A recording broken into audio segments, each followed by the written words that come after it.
इस वक्त हमारे साथ एआईएमआईएम के अध्यक्ष असदुद्दीन ओवैसी सांसद लाइव जुड़ रहे हैं आज तक पर, जो आजकल जय भीम जय फिलिस्तीन की राजनीति इस देश में कर रहे हैं। बहुत बहुत स्वागत है आपका ओवैसी साहब, आज तक पर हमारे साथ जुड़ने के लिए बहुत धन्यवाद।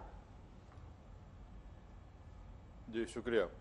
मेरा पहला प्रश्न आपसे, और वो प्रश्न ये है कि देखिए, सुप्रीम कोर्ट ने आज दुकानों पर जो अपनी पहचान प्रोप्राइटर का नाम लिखने वाली जो प्रशासनिक आदेश था यूपी का, उस पर अंतरिम रोक लगाई है।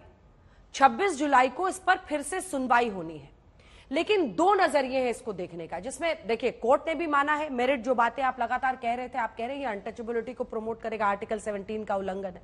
लेकिन दूसरा पक्ष एक ये भी है कि जो लोग कांवड़ यात्रा में जाते हैं उनकी आस्था के साथ खिलवाड़ के कई मामले आए हैं, और प्रशासन का यह दावा है कि लॉ एंड ऑर्डर की वजह से हमने ये सुनिश्चित किया है कि लोग नाम लिखें, ताकि जो भी जाए उसे पता हो वो किसकी दुकान में जा रहा है। ऐसे में पहचान छिपाने की क्या जरूरत है वाला तर्क जो लोग देते हैं, उनके लिए क्या जवाब है आपका? देखिए, ये सरासर झूठ है कि कोई छुपाता है या कोई अपने असल नाम का इजहार नहीं करता है। ये सरासर झूठ है। और अगर कोई अपने नाम से, किसी पसंद से कोई अपने नाम की दुकान रख सकता है। अब मिसाल के तौर पर इस भारत में सबसे ज्यादा एक बड़े मीट प्रोड्यूसर है, उनका नाम अल कबीर कंपनी का नाम है। वो तो मुसलमान नहीं है, अलायना है, उसमें मुसलमान भी हैं, हिंदू भाई भी हैं, और उन्होंने बीजेपी को 10 करोड़ का इलेक्टोरल बॉन्ड दिया। तो वहां पर आस्था कहां मर गई? और फिर उत्तर प्रदेश से सबसे ज्यादा बीफ एक्सपोर्ट होता है, वहां पर आस्था की बात नहीं आती। कांवड़ यात्रा है, यकीनन किसी की आस्था उसमें है, उससे कोई डिनाई नहीं कर सकता है। अब कल रमजान आएगा, तो मैं 15 घंटे का रोजा रखता हूं, तो क्या मैं ये भी कह दूं कि भाई मैं पानी नहीं पीता हूं तो पूरा किसी को पानी ना मिले? ईसाई लोग ईस्टर में वो लेंट के फास्टिंग करते हैं, तो क्या हम सब बंद कर देंगे? सवाल इसका है कि देश संविधान से चलेगा या फिर किसी की आस्था से चलेगा। और अगर कोई दुकान में जाता है तो जिसको कोई खाना है नहीं खाना वो उसकी पसंद है, वो चॉइस है, राइट टू चॉइस है, फंडामेंटल राइट है भारत में। तो ये अचानक उत्तर प्रदेश की सरकार को ये सब चीजें अब क्यों याद आ रही हैं? वो लॉ एंड ऑर्डर सिचुएशन बता रहे हैं। वैसे आप बताइए, सुनिए ना, वो लॉ एंड ऑर्डर से जोड़ रहे हैं इसको। उनका कहना है दुकान पर लिखा है शिव शक्ति ढाबा। जब वहां पर व्यक्ति जाता है, कांवड़िया जो कि व्रत कर रहे हैं, तमाम नियमों का पालन कर रहे हैं, वो पूछते हैं यहाँ पर सात्विक भोजन है, वेजिटेरियन भोजन है? वो कहते हैं हाँ है, जबकि वहां पर नॉनवेज भी बनता है, और वो किसी मुस्लिम समुदाय से आने वाले व्यक्ति की दुकान है जहां पर हर तरह का खाना बनता है, लेकिन झूठ बोल दिया जाता है। ऐसी सिचुएशन में बाद में लड़ाई झगड़ा हो जाता है जब पता चले तो लॉ एंड ऑर्डर की वजह से हमने ये किया है, ये उनकी दलील है। तो लॉ एंड ऑर्डर के नाम पर तो उत्तर प्रदेश की सरकार ने बुलडोजर से पत्नी के नाम पे घर है, पति को मुलजिम बनाकर घर तोड़ दिया। अगर आप वहां पर जाते हैं तो मेन्यू कार्ड लिखा हुआ होता है, वहां पर नॉन वेज भी होगा, वेजिटेरियन भी होगा, तो आपका चॉइस है, आप देख लीजिए। और फिर ये जो कह रहे हैं कि भाई नाम कैसा रखते हैं, भाई नाम की मोनोपोली क्या है बताइए? आपने जबरदस्ती करके पुलिस ने वहां पर गवर्नमेंट योगी के ऑर्डर पर नाम को बदला दिए। तो एक मुसलमान ने लिखा कि भाई मेरा नाम सैफी है, तो बोले नहीं सैफी नहीं, अब्दुल रहमान सैफी लिखो।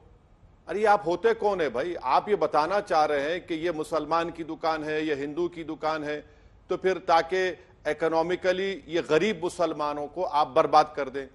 क्या योगी आदित्यनाथ की सरकार लखनऊ में लुलु मॉल है, वहां पर जाकर बोलेंगे कि लिखो यूसुफ अली? नहीं बोलेंगे ना वहां पर। तो सिर्फ गरीब मुसलमानों को, उनको इकोनॉमिकली उनको और परेशान कर देना। अब मुजफ्फरनगर में जितने ढाबे हैं मैडम, वहां पर तो मुसलमान एम्प्लॉयज को निकाल दिया गया। तो यही इनका मकसद है ना, आप इनको गरीब कर रहे हैं। और अगर मुसलमान की बात कर रहे हैं तो भाई अमरनाथ यात्रा में वहां पर जो यात्री आते हैं उनको चाय कौन पिलाता है? वहां पर हत्ता के जड़ी बूटी कौन देता है पूजा की? मुसलमान ही तो देता है ना। तो आप इस तरह की राजनीति कर रहे हैं, तो ऐसा लगता है कि हिटलर की रूह आप में समा जा चुकी है। हिटलर भी यही करते थे। कि वहां पर यहूदियों से कहते थे कि स्टार ऑफ डेविड अपने हाथ पर बांध लो, और फिर उनका बॉयकॉट होता था। उसके बाद दुनिया ने देखा कि 60 लाख यहूदियों का कत्लेआम हुआ। तो भाई संविधान में कहां लिखा है? आप अनटचेबिलिटी को प्रमोट कर रहे हैं कि मुसलमान है यहां पर आप मत जाइए। आप मेरा प्रोफेशन छीन रहे हैं, आर्टिकल 19 का वायलेशन है, राइट टू लाइफ का वायलेशन है, लॉ एंड ऑर्डर का मसला है। तो आपकी नाकामी, आप छोड़ दीजिए ना मुख्यमंत्री की सीट को, अगर आप लॉ एंड ऑर्डर मेंटेन नहीं कर सकते तो। आप लॉ एंड ऑर्डर के नाम पर मुसलमानों का सामाजिक बॉयकॉट क्यों करा रहे हैं? लॉ एंड ऑर्डर के मेंटेनेंस के नाम पर आप मुस्लिम गरीबों को बेरोजगार क्यों कर रहे हैं? दो काउंटर आर्ग्यूमेंट हिंदू मुस्लिम की नफरत की राजनीति क्यों कर रहे हैं? दो काउंटर आर्ग्यूमेंट है। क्या ये एक बड़ी बीमारी का नतीजा नहीं है? मतलब आप ये कह रहे हैं कि इस देश की जो जनता है उसकी सोच सांप्रदायिक है, जैसे उसे बाबू खान भंडार दिखेगा वो वहां पर नहीं जाएगा। यही प्रेमाइस है ना आपके पूरे आरोप का। आप कह रहे हैं कि अनटचेबिलिटी प्रमोट होगा, मतलब इस देश की जनता जैसे देखेगी कि मुस्लिम नाम है तो वो वहां पर नहीं जाएगी। इसी का एक दूसरा पक्ष है कि आजादी के इतने साल बाद भी अगर मान लीजिए कोई सलीम शुद्ध ढाबा है तो वो संगम शुद्ध ढाबा क्यों लिखता है? क्या मजबूरी है? क्यों ऐसा लिखता है? क्यों नाम छिपा रहा है? आज भी दो हिस्से हैं मेरे प्रश्न के। तो मैं यही बोल रहा हूं ना आपसे कि कोई कानूनन तो जुर्म तो नहीं कर रहा है ना सलीम होटल खोल रहा है, बिजनेस कर रहा है सलीम ये चाहता है कि उसकी दुकान पर आकर लोग शुद्ध वेजिटेरियन खाना खाएं। उसमें गुनाह क्या है बताइए? अगर सलीम वेजिटेरियन बोलकर वेजिटेरियन दे रहा है तो बहुत अच्छी बात है। अगर सलीम वेजिटेरियन रेस्टोरेंट लिखकर अगर वहां पर कोई उससे हटकर दे रहा है तो वो गलती कर रहा है। मगर अगर सलीम वेजिटेरियन दुकान नहीं चला सकता? बताइए, कोई कानून बता दीजिए हमको, कौन सा कानून है?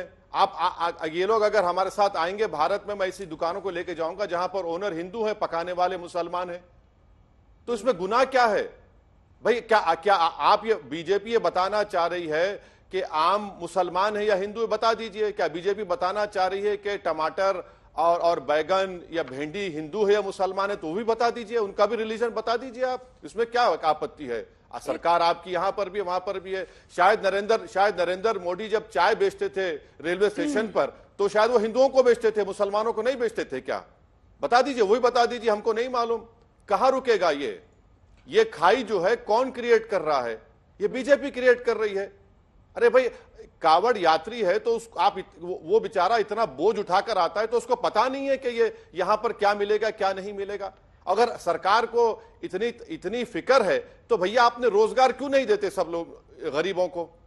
मनमोहन सिंह की यूपीए सरकार में, ठीक है मैं आ रही हूं उस पर आ रही हूं, अभी तो बहुत देर तक आपसे 3-4 सवाल करने हैं। ये मनमोहन सिंह की सरकार थी 2006 में, जब लाइसेंसेस के लिए ये जो कंडीशंस ऑफ लाइसेंस है उसको अमेंड किया गया था और 2011 में नियम बनाए गए थे। उसके तहत साफ लिखा है, display a true copy of licence granted in form C shall at all times at a prominent place of the premises, जिसमें प्रोप्राइटर का नाम, ऑब्वियसली जब लाइसेंस होगा तो किसके नाम पर लाइसेंस है वो डिस्प्ले करना था। अगर इसी नियम का एक्सटेंशन है, ये बीजेपी की दलील है, अगर इसी नियम का हम एक्सटेंशन इसको एनफोर्स इसको लागू कर रहे हैं तो वैसे ही साहब को बड़ी परेशानी हो रही है। नहीं, बिल्कुल नहीं हो रही है। कहां लिखा है? अगर है तो रूरल एरियाज में क्या कहां डिस्प्ले करेंगे? बंडी के ऊपर डिस्प्ले करना पड़ेगा आम बेचने के लिए। चाय बनाने वाले को डिस्प्ले करना पड़ेगा। पकोड़ा बनाकर बेचता है उसको दिखाना पड़ेगा। समोसा बनाकर बेचता है उसको दिखाना पड़ेगा। प्रधानमंत्री नरेंद्र मोदी चाय बेचकर प्रधानमंत्री बन गए तो चाय बेचने वाले को आप कह रहे हैं कि दिखाओ। मैडम, गांव में रूरल एरियाज में आप कौन सी बात कर रहे हैं बीजेपी इस बारे में? आप बताइए क्या हो रहा है? कौन सी आप कानून की बात कर रहे हैं? पर जहां लाइसेंस भाई ये कानून है तो ठीक है। अरे पर साहब, जहां लाइसेंस ओनर्स हैं वहां पर तो लाइसेंस वाला ये नियम लगना चाहिए ना, लागू होना चाहिए। इसमें क्या प्रॉब्लम है? हाँ, एक मिनट, मैं आपको बताता हूं। अगर हम लोग आज इस प्रोग्राम को खत्म करके आपके साथ हम किसी मैकडॉनल्ड्स में गलती से हम चले गए, हम जाते नहीं है, वहां पर एक कोने में किसी कोने में लिखा हुआ होगा कि ओनर कौन है, प्रोप्राइटर कौन है। केंटकी फ्राइड चिकन में चले जाइए, कैफे कॉफी डे में चले जाइए तो वहां पर भी होगा। मगर यहां पर क्या हो रहा है मुजफ्फरनगर में? नाम निकालो, गुड डे नाम है तो नहीं, नाम लिखो सैफी, अब्दुल रहमान सैफी, बड़े उसमें लिखो। ये बताइए क्या कर रहे हैं आप? अच्छा। ये तो यही तो कर रहे हैं ना। आप जाकर कह रहे हैं कि कितने मुस्लिम एम्प्लॉइज हैं उनको निकालो, लात मारकर निकालो, वो उन्होंने कर दिया काम। वो ठीक है, अब कोर्ट पर ये देखते हैं। ये भी क्या कानून में लिखा हुआ है कि अब कोर्ट पर छोड़ते हैं, कोर्ट को फैसला देना है। मैंने आपसे काउंटर क्वेश्चंस किया, आपने उस पर अपनी दलील की, लेकिन मैंने आपका पूरा ट्विटर जो है उसको आज खंगाला सर, और तब जाकर मुझे 1:18 पर 23 जून 2024 को ट्वीट आपका एक मिला नीट पर। आप पर यह आरोप है कि जब भी कोई मुद्दा हिंदू मुस्लिम से जुड़ा होता है तो आप अपनी जय फिलिस्तीन वाली राजनीति को उभारने के लिए ऐसे मुद्दों पर छलांग लगाते हैं फौरन। इस पर आपका जवाब? नहीं क्या, नहीं आपका क्वेश्चन समझ में नहीं आया। क्या वो नारा लगाना अनकॉन्स्टिट्यूशनल है, इलीगल है, क्या है बताइए, समझाने में आपके सवाल को दोबारा पूछ लीजिए मैडम। मैं दोबारा से करती हूं कि आप इस देश में मुस्लिम राजनीति के चेहरा बन गए हैं इसी वजह से। और देखिए, यह आरोप बीजेपी हमेशा लगाती है कि आप चाहते हैं कि जो मुस्लिम है वो कभी भी बीजेपी पे विश्वास न करे। आप कहते हैं बीजेपी मुस्लिमों के खिलाफ बोलती है। जय फिलिस्तीन भी आपने एक सोच के तहत ही देश की संसद में बोला था। मैंने ये नहीं कहा कि वो अवैध है या आपराधिक है, इलीगल है या किसी भी तरह से क्रिमिनल है। मैंने कहा कि आप एक सोच के तहत बोलते हैं ऐसी बातों को, जानते हुए कि भारत और भारत की जो विदेश कूटनीति है वो देश की सरकार पर छोड़ना चाहिए। लेकिन आप जब बोलते हैं तो एक वजह से बोलते हैं, आप देश में मुस्लिम वोटर्स को टारगेट करते हैं। इस आरोप पर आपका जवाब? नरेंद्र मोदी को 36% हिंदू वोट मिला और उन पर कोई इल्जाम नहीं। नरेंद्र मोदी की पार्टी में 240 में एक भी मुसलमान एमपी को टिकट नहीं दिए। हाँ, और उनके जितने अलाइज है उनके पास कितने मुसलमान हैं वो बता दें। ये इल्जाम हम पे क्यों लगता? भारत की पार्लियामेंट में सिर्फ 4% मुसलमान जीत कर आए। भारत की पार्लियामेंट में अपर कास्ट हिंदू और बैकवर्ड क्लास हिंदू बराबर जीत कर आए। माने पहली मर्तबा ऐसा हुआ है बड़े बड़े सालों के बाद। हर समुदाय का रिप्रेजेंटेशन है, मगर इल्जाम असदुद्दीन ओवैसी पर लगाया जाता है। कौन सा इल्जाम है बताइए? अगर मैंने फलस्तीन, मजलूम फलस्तीनियों की बात की, करीब 40,000 लोगों का कत्लेआम हो गया। खुद जयशंकर साहब राज्यसभा में खड़े होकर कहते हैं कि हम फलस्तीन इंडिपेंडेंट स्टेट के कायल हैं, हम वहां पर यूनाइटेड नेशंस को फलस्तीन के लिए एड दे रहे हैं। अब सवाल यह पैदा होता है कि अमेरिका के सेनेटर्स धर्मशाला आते हैं वहां पर दलाई लामा के रिप्रेजेंटेटिव से मिलने, तो वहां पर अमेरिकन फ्लैग लहराया गया, कोई तकलीफ नहीं होती किसी को। दिल्ली में इजराइल के फ्लैग्स को लेकर लहराया जाता है, किसी के पेट में दर्द नहीं होता है। बताइए, तो इसमें हम तो शुरू से, महात्मा गांधी ने फलस्तीन के बारे में क्या कहा था? तो फलस्तीन का इशू कोई मुसलमानों का इशू नहीं है मैडम, इसको मुसलमानों से मत जोड़िए, ये इंसानियत का है। और वहां पर 15 लाख लोग बेघर हो चुके हैं। खाली वो डेब्रिस को उठाने के लिए सालों लग जाएंगे जो इजराइल ने वहां पर बर्बरियत और जुल्म किया। तो ये फलस्तीन का मसला तो हिंदू मुसलमान का मसला नहीं है। भारत तो हमेशा फलस्तीनियों की ताईद में खड़ा था और मैंने उसी को उस बात को दोहराया है। जय भीम भी आपने कहा, आपने खुद ही बताया कि कैसे आपने इस बात को बार बार रखा है कि ओबीसी जो है वो अब उनके सांसद अपर कास्ट के बराबर हो गए हैं और जो मुस्लिम समाज है उससे सिर्फ 4% सांसद है। आपने जय भीम भी कहा। अब बहुत सारे ओबीसी सांसद हैं जो ये आरोप लगा रहे हैं कि ये सिर्फ चाहते हैं कि दलित मुस्लिम कंबाइन इनको वोट करें, तभी ओबीसी सांसदों में भी अगर इजाफा हुआ है तो इतनी असदुद्दीन ओवैसी साहब को परेशानी हो रही है, दर्द हो रहा है। आप ओबीसी के राइज से आप परेशान? परेशानी बिल्कुल नहीं हो। मैं तो उनकी सियासी पॉलिटिकल कॉन्शियसनेस को मुबारकबाद देता हूं। मेरा शिकवा मुसलमानों से भी है कि देखो, अपर कास्ट हिंदू और ओबीसी लोग इतने पॉलिटिकली अवेयर हैं अपने पॉलिटिकल राइट्स के लिए कि वो अपने रिप्रेजेंटेशन को बढ़ा रहे हैं। मेरी शिकायत तो इन सो कॉल्ड सेकुलर पार्टी से है।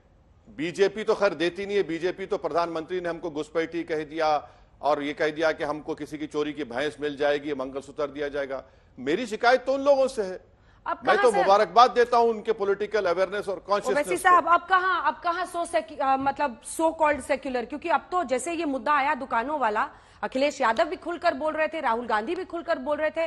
आप पहले ये आरोप लगाते थे कि अब इस देश में मुस्लिम जो कौम है उसके लिए आवाज उठाने वाली कोई पार्टी नहीं बची है, ये बीजेपी का साइड इफेक्ट है, लेकिन इस बार तो ये मुद्दा भी लपक लिया उन लोगों ने आपसे। नहीं, बहुत अच्छा है ना। यही तो मैं कह रहा हूं कि भैया जब आप बोलते हैं तो वोट भी तो डालिए। कितने मुसलमानों को जिता पाए आप लोग बताइए। महाराष्ट्र में मैडम 48 लोकसभा की सीटें हैं। आप जो अपने आप को सेक्युलर बोलते और मुझे गाली देते, आपने एक मुसलमान को टिकट नहीं दिया, तो आप वोट भी तो डलवा दीजिए ना।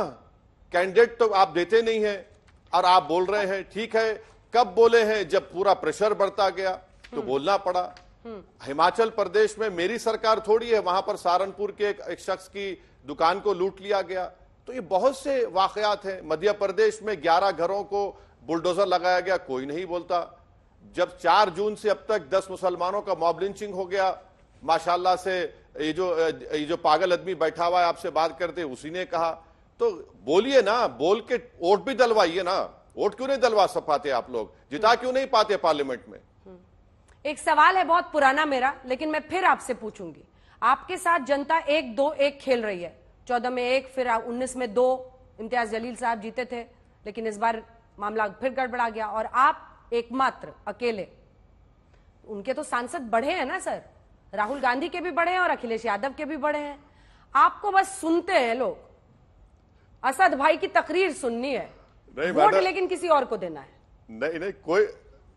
नहीं, कोई बात नहीं। उनके बड़े हैं मगर मुसलमानों के तो कम हो गए ना।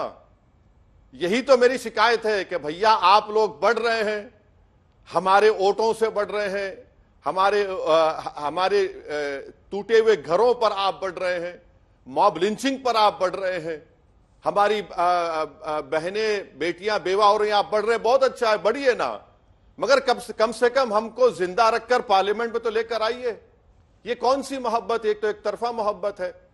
तो और मैडम मैं अकेला हूं, आप मुतमईन रहिए। इंशाल्लाह अल्लाह ने चाहा तो पहले भी मैं बहुत बेबाकी से बोलता था और ये बीजेपी और इन लोगों पर काबू पालूंगा, फिक्र मत करिए, अपनी बात को करता रहूंगा। सवाल यह है कि जब जनता मुझे जिताकर भिजा रही है तो मैं तो अपनी जिम्मेदारी को निभाऊंगा, निभाता रहूंगा।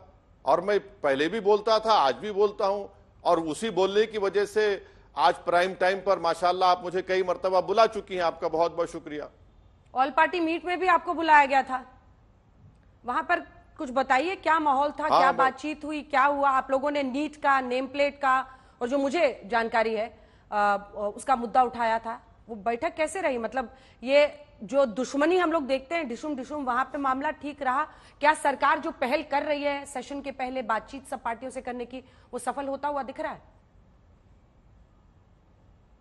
ये तो एक रिवायती ऑल पार्टी मीटिंग हर बार बुलाई जाती है, बजट सेशन से पहले बुलाई गई और 3 घंटे बैठकर राजनाथ सिंह जी और जेपी नड्डा और पार्लियामेंट्री अफेयर्स मिनिस्टर बैठकर सुन लिए, सुन लिया। उसके बाद बोले ठीक है, आपकी हम बात सुन लिए, थैंक यू वेरी मच। सब जने चाय पिए, बिस्किट खाए और चले गए। वो फारसी की कहावत है, नशिस्तन गुफ्तन बर्खास्तन, माने नशिस्त माने बुलाया गया, गुफ्तगू ही, और बर्खास्त होगी महफिल। तो ये तो रिवायती है, इसमें क्या है? उसमें कुछ वे तो अब नहीं मालूम सरकार कितना उसको सीरियस लेगी नहीं लेगी, उन तमाम चीजों को जो अपोजिशन पार्टीज ने खासतौर से बीजेपी से कहा है। प्रधानमंत्री नरेंद्र मोदी ने लेकिन कहा कि देखिए, लोकसभा में 2.5 घंटे तक पीएम की आवाज को दबाया गया, गला घोटा गया। लोकतांत्रिक व्यवस्था में 140 करोड़ जनता ने मुझे सरकार में बिठाया है। 240 सीटें बीजेपी की आई हैं। टीडीपी जेडीयू के साथ प्रीपोल अलायंस में हमारी सरकार एनडीए की बनी है, लेकिन ये लोग हमारा गला घोट रहे हैं। क्या आपको भी ऐसा लगता है? क्योंकि विपक्ष लगातार, मुझे लगता है आप भी उस रोज मौजूद होंगे, 2.5 घंटे तक लगातार नारेबाजी करता रहा। राज्यसभा में जब वो मणिपुर पर बोल रहे थे तो वॉकआउट कर दिया। तो बैटिंग करेंगे और फील्डिंग नहीं करेंगे? नहीं, मैं ये उसको अंग्रेजी में कहते हैं ना, टंग इन चीक रिमार्क करना चाहूंगा। भाई वो बायोलॉजिकल कहां है प्रधानमंत्री के उनका गला घोट दिया जाएगा? है कोई हिम्मत कर सकता है? चलिए अगर वो बायोलॉजिकल है तो कैसे उनका गला घोटा जाएगा? वो प्रधानमंत्री हैं और उन्होंने कहा कि मेरी आज आवाज भी अच्छी निकल गई 2.5 घंटे। वो तो बोलते रहे अपनी बात को। कहां से शुरू किए? पूरे मुगल आजम की स्टोरी प्रधानमंत्री उस दिन भाषण में दे दिए। खुद कई बीजेपी के मंत्री सो रहे थे जब प्रधानमंत्री कह रहे थे। ये गलती से कैमरा पड़ गया तो बीजेपी के लोगों ने उठाना पड़ा मिनिस्टर को। तो प्रधानमंत्री तो पूरा माने 2.5 घंटे का भाषण पूरे मुगल आजम की पिक्चर बोल दी उन्होंने, स्टोरी बोल दी। तो वो सबसे बोरिंग स्पीच थी 10 साल में प्रधानमंत्री की। वो बोलते गए। अपोजिशन का प्रोटेस्ट किया उन्होंने।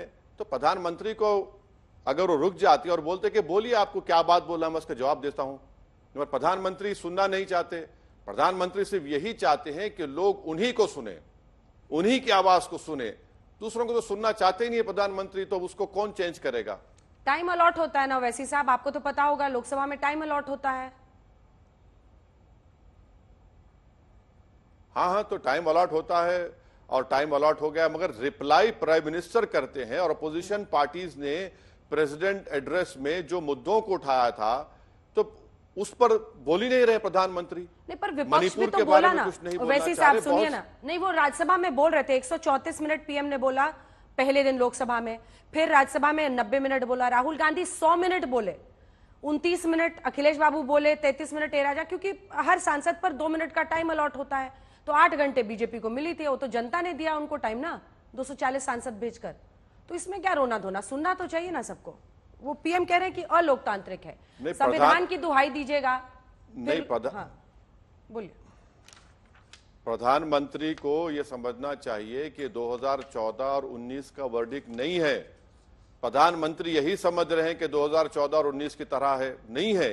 देश की जनता ने इस तरह का वर्डिक्ट देकर नरेंद्र मोदी को यह कहा है कि सिर्फ आप अपनी आवाज नहीं सुनाएंगे देश को। देश यह चाहता है कि प्रधानमंत्री और उनकी पार्टी देश की विभिन्न अपोजिशन पार्टीज की आवाजों को सुने, उनकी तकलीफ को समझे जो हम लोग बयान कर रहे हैं। अगर प्रधानमंत्री ये समझ रहे हैं कि मेरे पास हर मर्ज की दवाई तो नहीं है, आपने मर्ज इतना बढ़ा दिया कि हम उनको सुनना चाहिए, उनको समझना चाहिए कि इसीलिए तो उनकी गलतियों की वजह से उनको ये वर्डिक्ट आया है। वो उनकी जो यूपी में रिजल्ट आया है उसको समझना चाहिए। प्रधानमंत्री के समझेंगे कि नहीं, ये 2014 और 19 की पार्लियामेंट तो नहीं है, 16-17वीं लोकसभा नहीं है, ये 18वीं लोकसभा में एक वर्डिक्ट जनता ने दिया है, उसको रेस्पेक्ट करनी चाहिए और उसको आपको सुनना चाहिए। अगर कोई अपोजिशन लीडर जी ठीक है। एक और प्रश्न जो मेरा है, जल्दी से 2-3 प्रश्न बचे हैं, उस पर जवाब ले लेती हूँ। ओवैसी साहब, अब देखिए एक और मुद्दा जो आपने फॉरेन लब का, वो था संघ के कार्यक्रमों में अगर सरकारी अधिकारी जाना चाहें तो वो अब जा सकते हैं। जो पुराना फैसला था उसको सरकार ने पलट दिया है। आप कल्पना कीजिए कि मेरे साथ कोई सांसद बीजेपी का हो और वो खुलकर ये बात कहे कि देखिए हम हिंदू सांसदों की गिनती इतनी कम हो गई है, कोई हमें नहीं आगे बढ़ने दे रहा है। आप इसको संविधान का सबसे बड़ा उल्लंघन बताते। लेकिन जब आप मेरे शो पर बैठकर मुस्लिम सांसद कम हो गए हैं बोलते हैं, धर्म निकालते हैं सांसद का, तब ये संविधान को आप बचा रहे हैं, प्रोटेक्ट कर रहे हैं। कैसे? आप इतने बड़े बैरिस्टर हैं, आप ही समझा दीजिए। नहीं तो अगर सच्चाई देखिए, हमारी जो लोकशाही है, जमहूरियत है, लोकतंत्र है, वो रिप्रेजेंटेटिव फॉर्म ऑफ डेमोक्रेसी है, जिसका ख्वाब हमारे फ्रीडम फाइटर्स, हमारे बुजुर्गों ने देखा। आप उठाकर पढ़ लीजिए, पंडित नेहरू से लेकर मुखर्जी ने क्या कहा, बड़े बड़े हमारे जो फ्रीडम फाइटर्स ने क्या कहा था, पढ़ लीजिए उनके कॉन्स्टिट्यूंट असेंबली की डिबेट्स को। अगर हर समुदाय का रिप्रेजेंटेशन नहीं होगा तो फिर हमारी रिप्रेजेंटेटिव फॉर्म ऑफ डेमोक्रेसी कैसी होगी? और जो रिप्रेजेंटेशन नहीं है उनको रिप्रेजेंटेशन मिलना चाहिए, इसमें गुनाह क्या है? इससे हमारी जमहूरियत मजबूत होगी, हमारा संविधान मजबूत होगा। भारत की सबसे बड़ी पंचायत में 17 करोड़ मुसलमानों की आबादी है और सिर्फ 4% जीतकर आते हैं, तो क्या ये हमारी जमहूरियत की मजबूती दिखा रहा है या कमजोरी दिखा रहा है? ये सवाल मैं उठा रहा हूं। लेकिन सुनिए ना वैसे साहब, यही वो कहते हैं कि हिंदुओं की बात करना इस देश में सांप्रदायिक है, मुस्लिमों की बात करना बहुत सेक्युलर कहलाता है, और उसकी आप पूरी तस्वीर बनते हैं। मतलब जब भी हिंदुओं की बात, अब देखिए चाहे हलाला जहां पर मिलता है मीट, आजकल तो मुझे बाद में पता चला जब किसी ने रिसर्च करके भेजा कि कई देशों में और इंडिया में भी अब आ रहा है, लोग हलाला लिपस्टिक भी खरीद रहे हैं। तो जब हलाल, माफ कीजिएगा, आई एम सॉरी, और ये एकदम ही अनइंटेंशनल था, हलाल हलाल मीट खरीद रहे हैं, हलाल लिपस्टिक खरीद रहे हैं। यहां पर कोई दिक्कत नहीं है, मतलब यहां पर आप अपने अपने धर्म के आधार पर आप प्रेफरेंशियल ट्रीटमेंट चाह रहे हैं कि दुकान में लिखा होना चाहिए, हर जगह प्रोडक्ट पे लिखा होना चाहिए, तब ये किसी का उल्लंघन नहीं है, किसी के राइट्स का। नहीं, आपने अच्छा सवाल उठाया। उत्तर प्रदेश और भारत से जो बीफ एक्सपोर्ट होता है, जिसका हमको डॉलर्स में पैसे मिलते हैं, करीब 15 से 20 हजार करोड़, हम भारत सरकार क्यों इजाजत दे रही है भाई दिस इज हलाल मीट लिखकर भिजाने के लिए जो एक्सपोर्ट हो रहा है? बंद कर दीजिए ना, कौन रोक रहा है आपको? बंद कर दीजिए, चलिए, आपका इलेक्ट्रल बॉन्ड नहीं मिलेगा वो कंपनी से। दूसरा, एक बहुत बड़े बाबा हैं, उनका प्रोडक्ट जाता है दुबई को, गल्फ को, उसमें लिखा हुआ आता है टूथपेस्ट में हलाल प्रोडक्ट्स हैव बीन यूज्ड, वो भी बंद कर दीजिए, आप कौन रोक रहा है?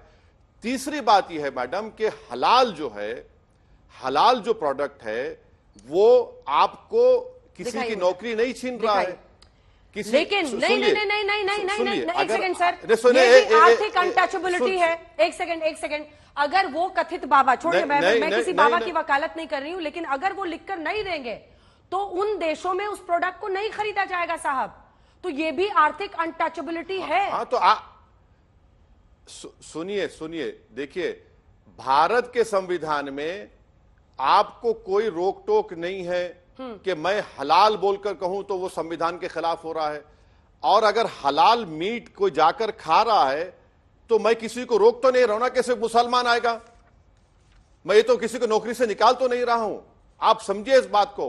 होटल में हलाल मीट भी होता है, शराब की दुकान भी होती, शराब भी बिकता है, तो क्या मैं बोलूं मैं असदुद्दीन ओवैसी आ रहे हैं आप शराब बंद कर दीजिए? मैं नहीं कह सकता हूं। यही तो हम समझाना चाह रहे हैं।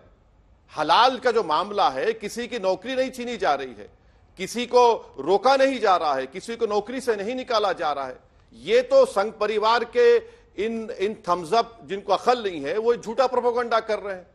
कब तक प्रोपेगेंडा करेंगे आप? अरे बिजनेस अप एंड डाउन होने की बात है ना सर। क्यों करेंगे? एक और सवाल है मेरा, क्योंकि अब टाइम खत्म हो रहा है जल्दी जल्दी। ये तो बिजनेस अप एंड डाउन करने की बात है कि हलाल लिखा होगा तो वो बिजनेस करेंगे उस व्यक्ति के साथ, हलाल के स्पेसिफिकेशंस नहीं होगा तो वो बिजनेस नहीं करेंगे। ठीक उसी तरह से जहां यहां पर दुकानों में बिजनेस अफेक्ट हो सकता है। लेकिन 10 जुलाई 2024 को सुप्रीम कोर्ट की 2 जजेस की बेंच ने सीआरपीसी की धारा 125 के तहत तलाकशुदा मुस्लिम महिलाओं पे को भी गुजारा भत्ता मिलना चाहिए था, दावा कर रही है उनको मिलना चाहिए। आप इस फैसले का स्वागत करते हैं? मुस्लिम महिलाओं की सशक्तिकरण की तरफ एक प्रबल कदम मानते हैं कोर्ट का? ये कोई नई बात थोड़ी है। इससे पहले दाना लतीफी का केस हुआ, अब ये बात कही दी, तो पर्सनल लॉ बोर्ड ने फैसला लिया है कि ये फैसला मुस्लिम मैरिज एक्ट और मुस्लिम पर्सनल लॉ के खिलाफ हम सुप्रीम कोर्ट में अपील करेंगे। मगर आपके दर्शकों को एक बात बता रहा हूं, आप देखिए कि एक मुस्लिम महिला को कितना राइट है। एक 125 सीआरपीसी में मिलेगा उनको, दूसरा उनको मिलेगा ये ट्रिपल तलाक का जो गलत कानून मोदी सरकार ने बनाया, तीसरा मुस्लिम मैरिज एक्ट, चौथा डोमेस्टिक वायलेंस, चार कानून आपने बना दिए माशाअल्लाह से। तो अब आप बताइए कि इसमें अब और क्या बोल सकता हूं। माने मैडम, मैं ये आपसे कहना चाह रहा हूं, मुझे एक शेर याद आ रहा, उन मजलूम औरतों को न्याय मिलेगा, पैसा मिलेगा, बच्चों के लिए अच्छा रहेगा। हाँ, मैडम, दिल इतना बड़ा है नरेंद्र मोदी जी का कि उन्होंने बिल्किस बानो को जो 12 लोगों ने रेप किया था उनको छोड़ दिया ना। इतना बड़ा दिल है देश के प्रधानमंत्री का, उनकी सरकार का। तो एक शायर का शेर याद आ रहा है जो क्या नाम है उनका, मुजफ्फर रजमी कैरानवी ने कहा था कि ये जबर भी देखा है तारीख की नजरों ने, लम्हों ने खता की सदियों ने सजा पाई है। तो यही हो रहा है भारत के मुसलमानों से। हलाल मुश्किल है, अज़ा मुश्किल है, हिजाब मुश्किल है, खतरा है देश के लिए, सब खतरा बना दिया जा रहा है। तो अब यही है, मुजफ्फर रजमी कैरानवी का शेर बड़ा इस पर मौजू उतरता है। ये जबर भी वक्त ये जबर वक्त भी देखा है तारीख की नजरों ने, लम्हों ने खता की सदियों ने सजा पाई। किसकी खता किसकी सजा, इस पर चर्चा आगे भी किसी दिन करेंगे। बहुत बहुत धन्यवाद आपका जी। हाँ, शुक्रिया। बहुत बहुत धन्यवाद, बहुत बहुत धन्यवाद आपका ओवैसी साहब।